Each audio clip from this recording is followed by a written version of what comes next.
Thank you. One of the main reasons that I get into this race is because I believe that our schools should be the safest buildings in the state. As superintendent, I intend to remove the boundaries and the barriers from common sense discipline policies, and also to empower our teachers to be able to control their classrooms. I also want to close the loopholes that up until now have actually allowed child predators to maintain an active teacher's license. Just last week, we saw a video of a student assaulting a teacher as she sat at her desk with all of the students behind her. Last year alone, more than 1,500 teachers were assaulted on the job in North Carolina. Tragically, in Charlotte, there were students that had been raped, and just 2 or 3 days later, their assailants were sitting next to them in the same classroom. You ask yourself, how can that be?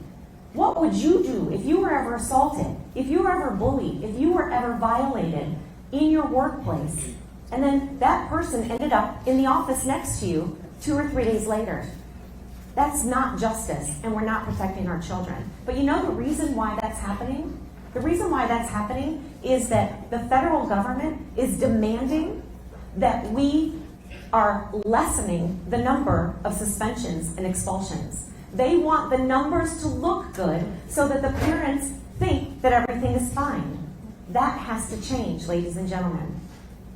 The other tragedies that we've heard of is not just assault. 2 students have lost their lives in the last year in our school systems.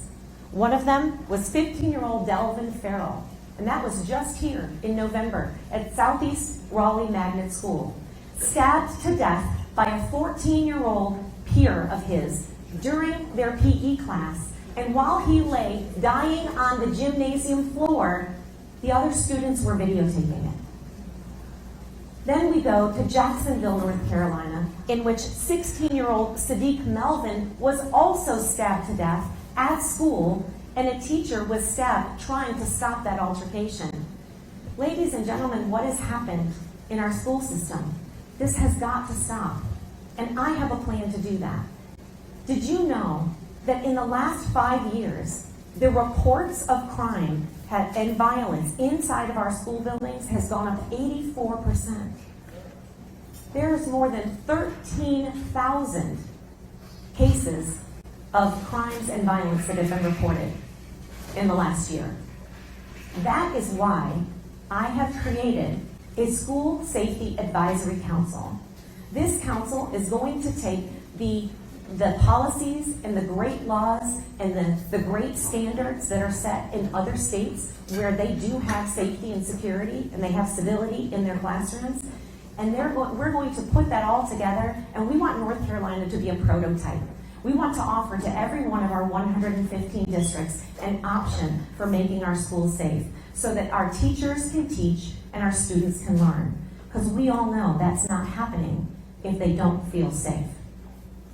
So I'm so encouraged tonight because 3, I don't know if you came in, actually 2 of our board members are going to be here tonight. So we have compiled people that know security, school security firsthand, from here in North Carolina, as well as people that are known on the national level as well. So tonight we have Annette Albright and who with us, thank you, as well as Angie Tom.